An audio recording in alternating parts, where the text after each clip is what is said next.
This is now my dream workshop. I can do anything that I could possibly want to with regards to guitar building.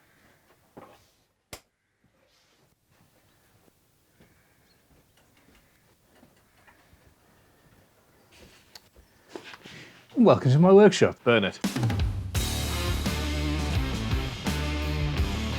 Haha, yay!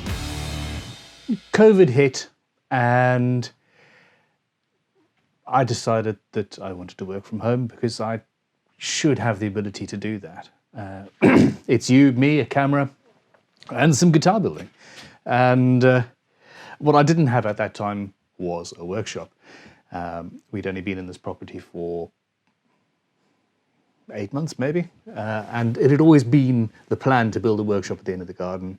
So I made a smaller shed initially because that was the only size that we could get, and then when the initial lockdown eased, this was built, and this is now my dream workshop. I can do anything that I could possibly want to with regards to guitar building, apart from CNC and laser kind of work. But I've got the factory for that, and I'm more than happy. I'm going to show you about, talk about what I've got in here, what I'm going to be replacing, what needs to be evolved, and what I'm perfectly happy with.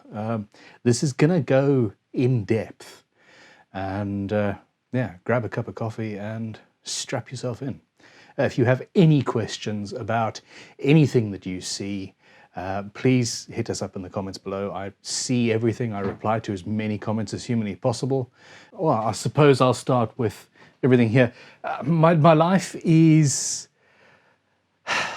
half about making stuff and half about the fact that you are all there watching me make stuff. So this workshop is 4 meters by 6, I think. I suppose I should probably actually know. It's 4 by 6, so a little bit bigger than a single car garage, really.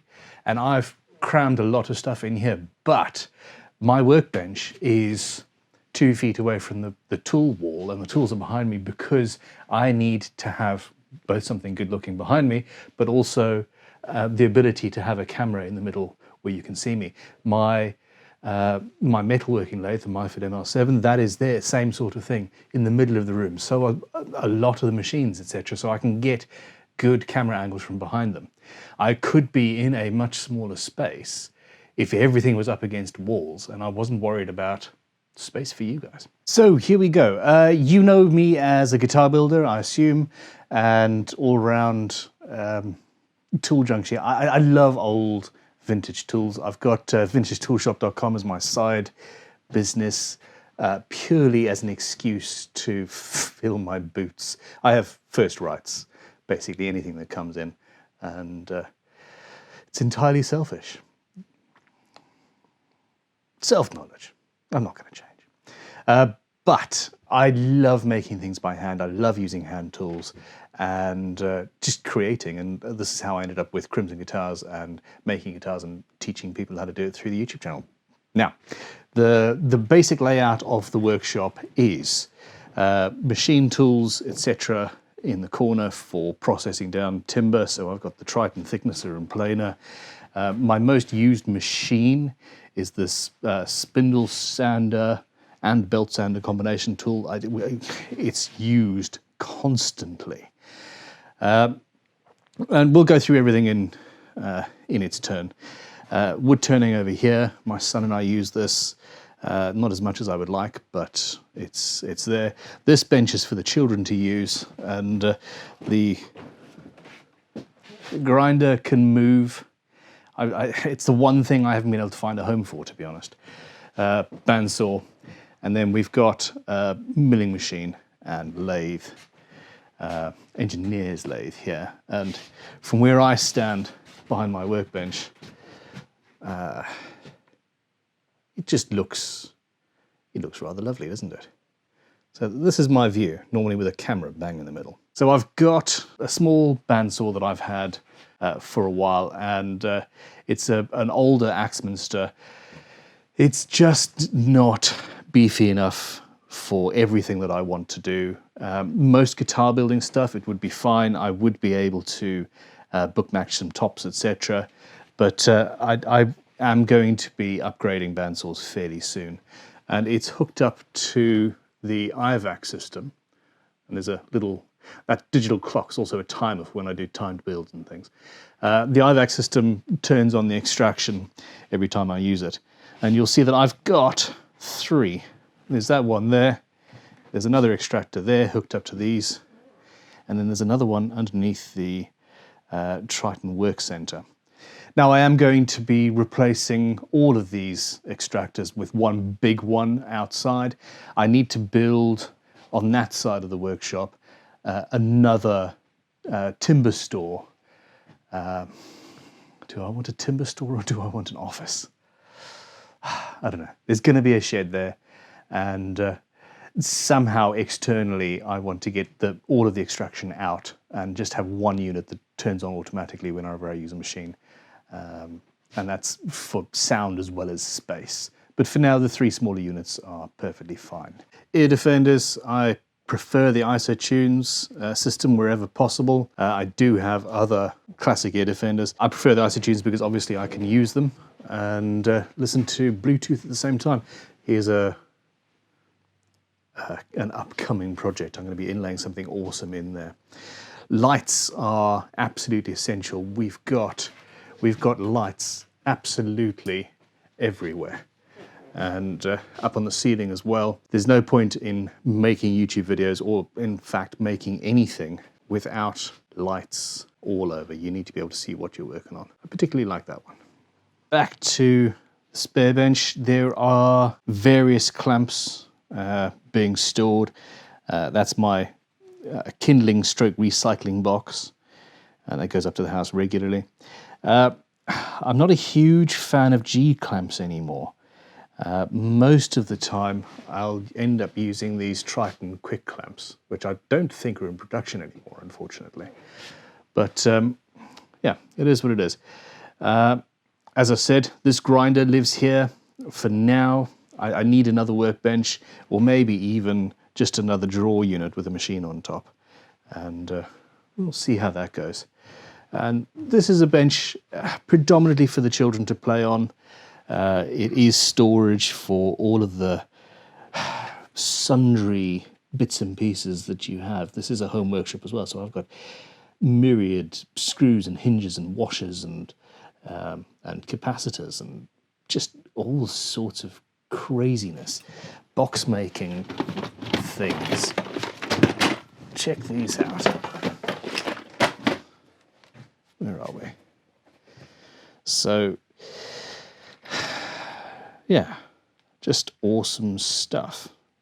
Can I manipulate this one-handed? I don't seem to be able to. Oh, come on. Utter failure. Oh, there we go. Very stiff and solid. It's a very cool box making hinge. Yeah, so I collect stuff like this based on the fact that one day I may well need it. Here's the always needing to be filled coffee mug. Here's a banjolele that I have in for a repair for a neighbour. I really need to do that as soon as possible. And there's always interesting bits and pieces. This is a little anvil for making jewellery, really. And there we go. Sits in a hole. These are vintage tinsmithing hammers. Lead work, softer metal, silver, etc. There's a Fordham style carver there, a little multi-tool Dremel. And then on to the bane of my existence at the moment is wood storage. I've got it everywhere in here and I need to get it out. But what I have is some under the lathe, longer pieces up in the corner. There's some carbon fiber twill there, a very, very old piece of Brazilian rosewood. Here's a gorgeous pelmet that I rescued that is really pretty, highly flamed something. And I want to use that one day in a guitar. Now, I glossed over the lathe. This is the Record Power Coronet Herald, which is just an incredible machine. Multi-speed, multi-gear, digital speed as well, and forward and reverse. It's just amazing. And I really wish that I had more time to invest in using it. But we'll get there. We will get there. One thing I also need to sort out actually is better storage for combustibles. I need to get a fire cabinet, and that's probably going to be outside. So the Triton Work Center, at the moment I've got the table saw insert in it. There is also a router table hanging up over there. As you can see actually from here, this is the one island, and I've got the Triton thicknesser so that the wood will go from there, and there's nothing in the way. And the same thing actually with the new planer, which is most incredibly useful. And then again, this is another island of tools, the milling machine and lathe and my workbench. Everything has both space for me to work and space for a camera on the other side, apart from the Herald. Anyway, so sometimes I have things just because they look amazing. There is an alarm system hooked up to my phone and all that, because hey, but look at this. Air Shield's Dyer pump. It's a very small, it's a micro compressor or vacuum pump. And I haven't used it in anger yet, but yeah, I can't wait. And this here actually is a Neapolitan mandolin that my father bought utterly shattered when I was young. That's not saying much. And he fully restored it. It had been smashed in, somebody stepped on it. He replaced the top entirely. Unfortunately, with time, it has ended up in this state. I'm not sure what happened to the tortoise shell, and there's a crack there. So I really need to restore this at some point. It's not going to take much. But anyway, that is what it is. Charging station, and next to it a handmade metal roller. Now that is for making bracelets or cups or anything out of sheet metal.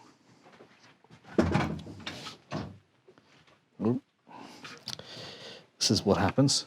You walk around, you've got a microphone in, and you always get caught on stuff. Okay, so storage. Here we have various bits and pieces, flux powder, etc., bits of copper wire and metal wire, and I use quite a lot of masking tape. You know why. But now, one of the things, I absolutely love hand planes, obviously, but I also love being efficient with my time.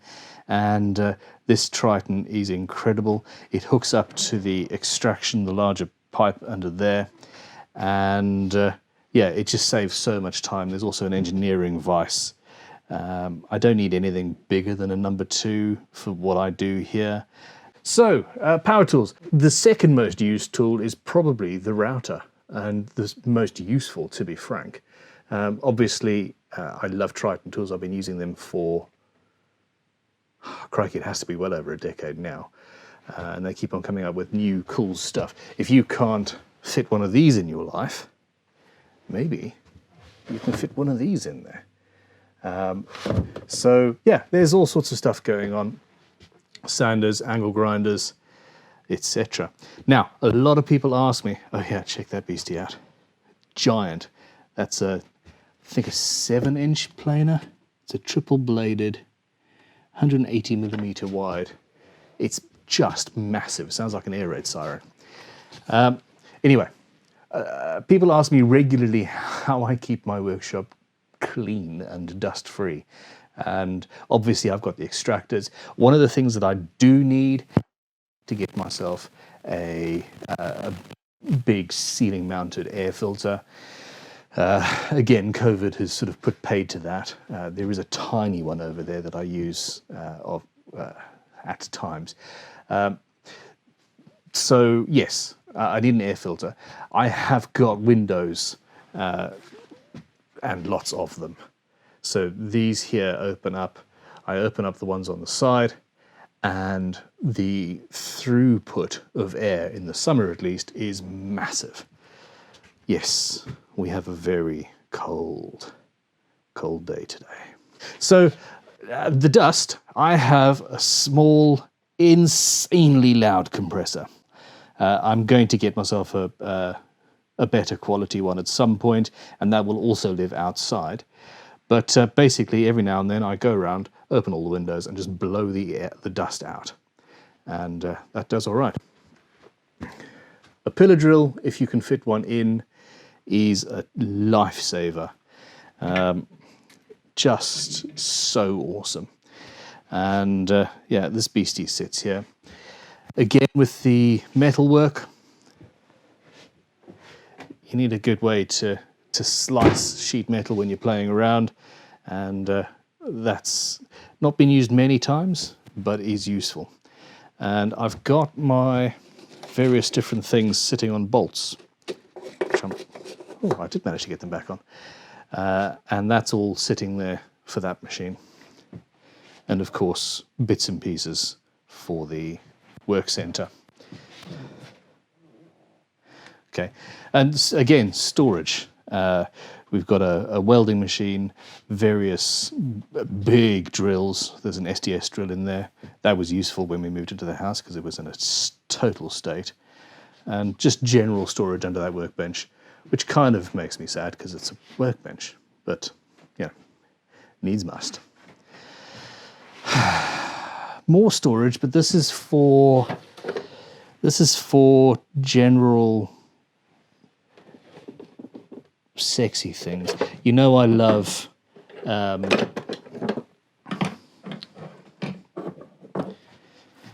oh, come on. Seriously?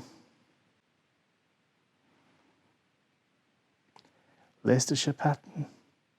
Lancashire. Ha ha! Lancashire pattern dividers. I've lost my brain. I love them because they are made out of one piece. They're forged out of a single piece of steel, and it just makes me happy. And then these here are for scoring a line. It's actually got a tiny blade in it. Come on, focus. And I collect these gorgeous little things, and love them. This here,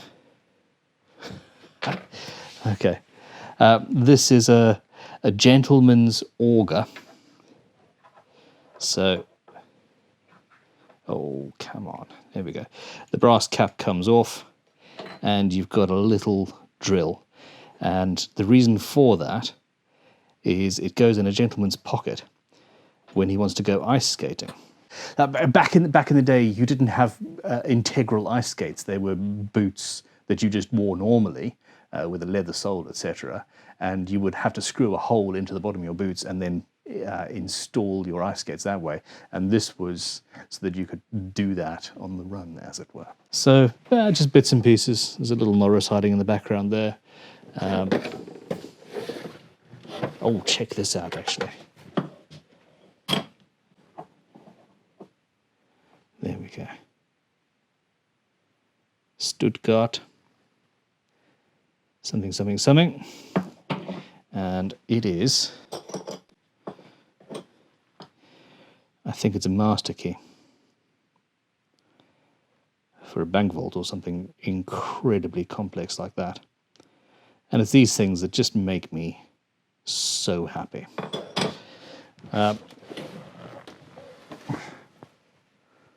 Very old hand-forged hammer, some metal.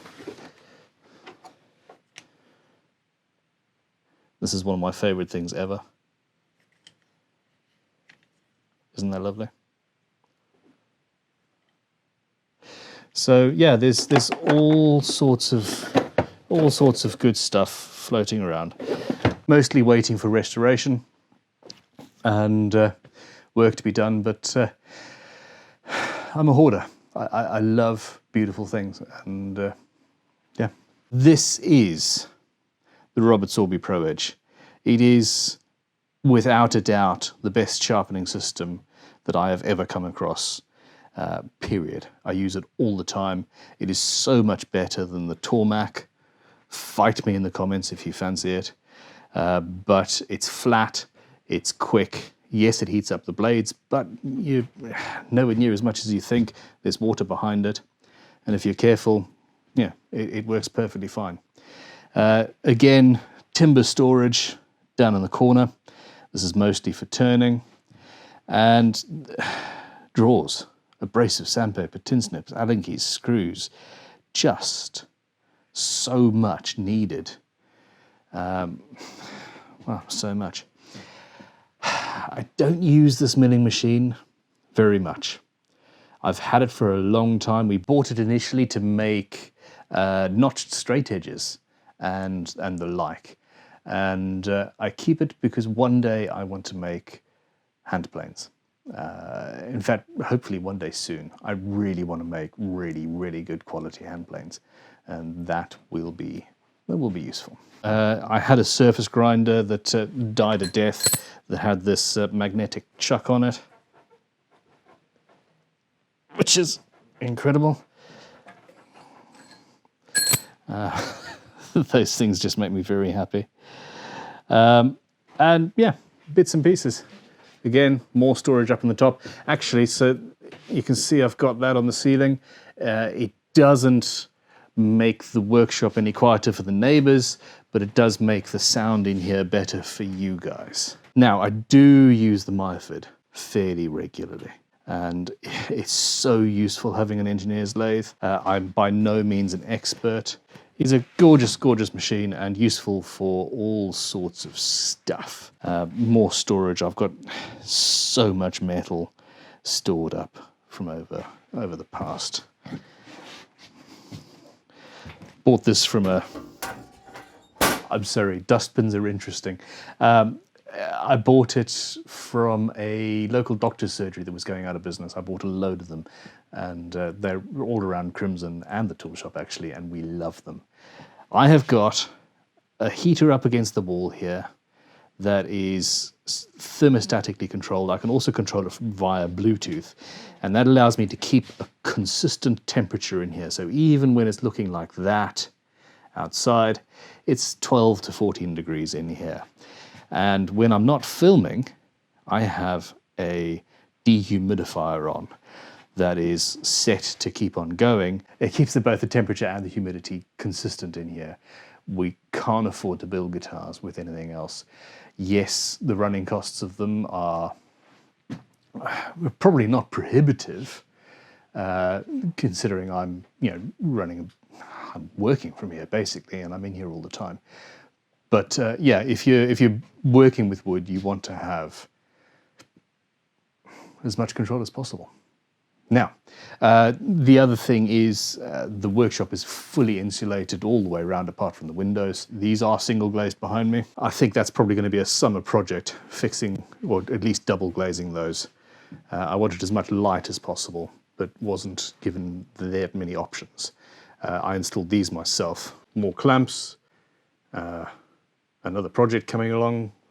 It's a beautiful old saw. And that's the Cyberpunk guitar that I need to play around with the LEDs, etc. It's just storage. Drawers, drawers, drawers. So this beautiful thing here is an old dentist's toolkit. It's mainly got blades and bits and pieces in it. None of this is really... French curve. If you don't have a French curve, you need one. Scrapers. Cloths. And then old pattern makers tool chests. There's a couple of those, and just drawers. And we have got all sorts of stuff. A collection of engraving tools and letter punches. That's a honing guide. That's the word for that, honing guide. And just all sorts of things. Glues. Guitar hardware. Oh my gosh. I also have a weakness for watchmaking. And there's silver. Just stuff and nonsense. Now, on these walls are the tools that I use the most. In the drawers, I've got router bits, drill bits, all of my inlay materials as well. So we've got various pieces of abalone, mother of pearl, bone. These are inlay sets that Crimson sells on our website. And bone, and cuts and templates and all sorts. Screwdrivers, scrapers for burnishing, for sharpening burnishes, a few gouges. You don't need huge amounts of gouges in order to make guitars in general. Scrapers are a lost art and incredibly useful, and you can never have enough brushes. Now, with drill bits, I use a set of Star M center point drill bits as my general ones here. I also love Famag, but my set of those is over at my workshop in Crimson. Those are Famag Forstner bits, various different models. I was experimenting with which ones I loved. Gorgeous little screwdriver, ebony handle. And hammers, Crimson Guitars fret hammer, various incarnations of it. This is a BC Woodworks hammer. He's also the guy that made my carving mallets, which I love. And that's my favorite hand drill. It's an 1878, I think, the one on the left. Miller's Falls, and I think this is a good old Pratt, actually. And with planes, again, I have a huge weakness for them. Here I've got a number 7, a 6, Lee Nielsen, number 62 low angle jack, and a number 5. This is a number 9. It's incredibly rare and beautiful, and it's here to be restored. A low angle number 164 from Lee Nielsen, corrugator sole number 3, number 2.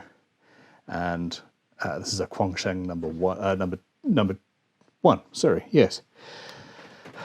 You only really need all of them and more. I take it back. Number 7 or number 6, and a sort of 3 or 4-ish size, and a block plane, preferably a low angle block plane like that, is all you really need. But I use them, and I use them almost all of the time.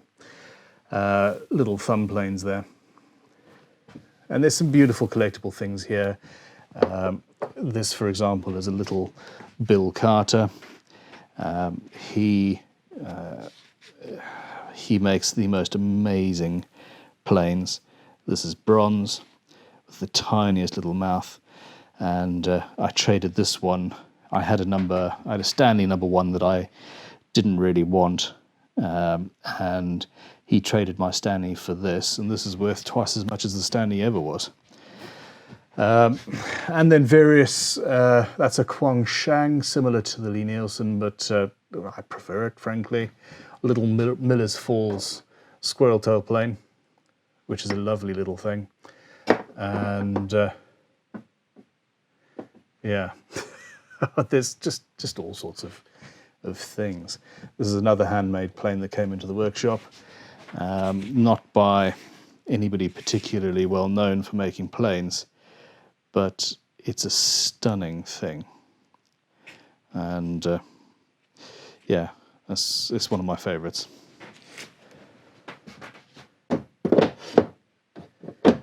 So, okay, now you'll notice that the tool rack here is on an angle on the wall. Hello, squirrel.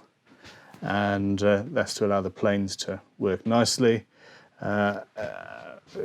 Basically, all of my tool racks are at an angle, and that makes life easier. Now, as well as the planes, various chisels and gouges. Ashley Isles are one of my favourite tool makers, although I'm experimenting. And I obviously also love vintage. That's a James Howarth. Beautiful. Another BC Woodworks tool, actually. You could, yeah, divide the air with that one. Now, this is for chair making, really, and I haven't used it in anger. I'm sure we could use it for carving a guitar as well. This is a handmade scraper, and then curved sole spoke shaves. HNT Gordon, Australian company, they're really, really cool. Triton drill. I just collect weird things. And then, yeah, crimson stunning stains, spirit stains, etc.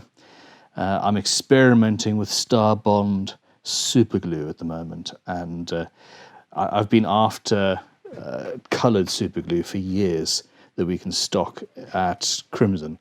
And there we go. So there's a brown and a black. They also do a white.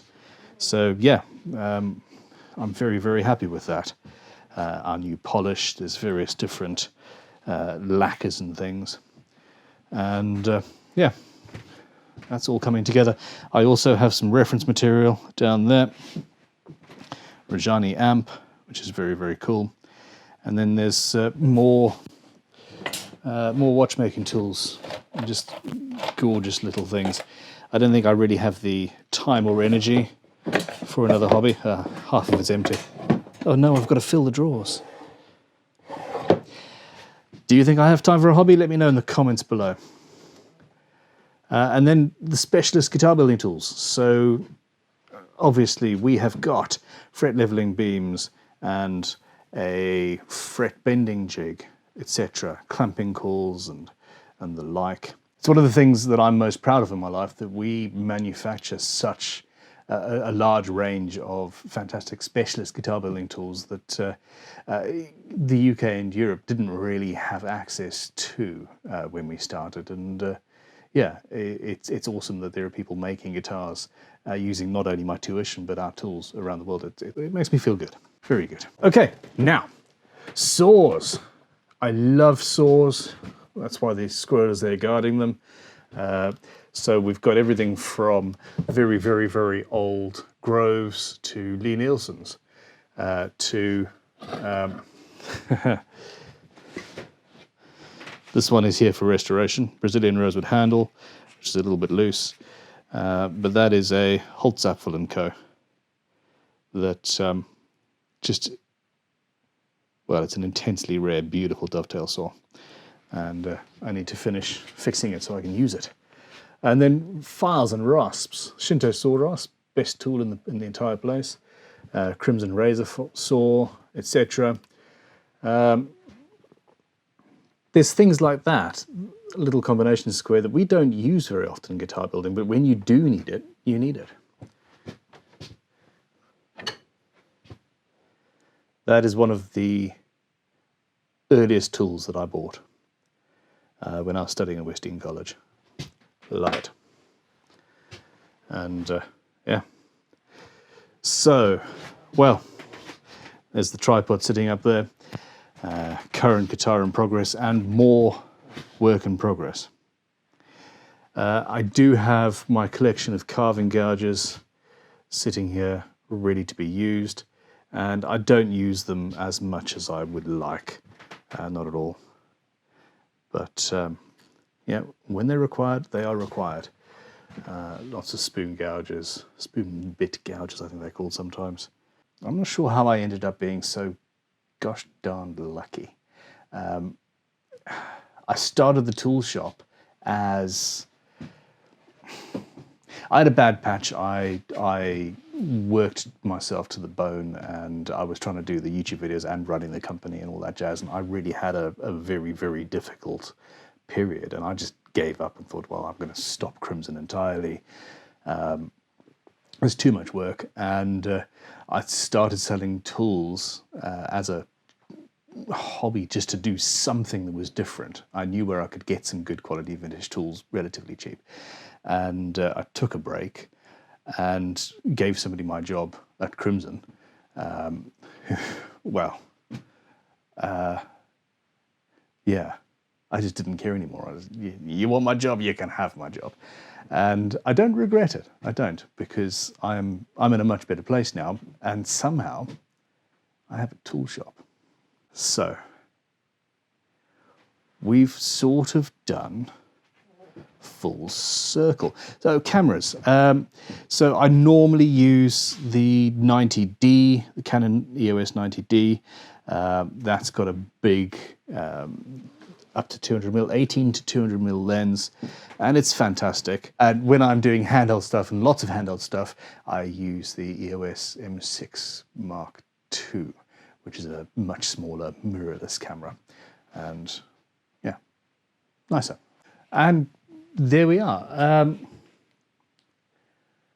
If you want an even more in-depth tour of this single workshop, let me know. If you've got any questions about anything, let me know in the comments below. I am 100% aware of how lucky I am. This whole thing, this literally is a dream workshop, and it's not even my only workshop. It is my main workshop, and I tell you, never going back to working full-time away from home ever again if I can help it. I couldn't do any of this without you. So thank you very, very much for your support. Yeah, I'm going to be doing more videos on the Crimson Guitars Extras channel, talking about individual little tools and sort of a tool porn sort of a thing. And at least I want to. Should I? That's it. We're done. Thank you for watching. Please click like and subscribe and all that goodness if you haven't already. And watch this space. This year, I don't know what this year holds in store for any of us, but on the channel, at least, as long as I can make videos, I will be making videos. And the Great Guitar Build-Off, that's going to be something else. See you soon.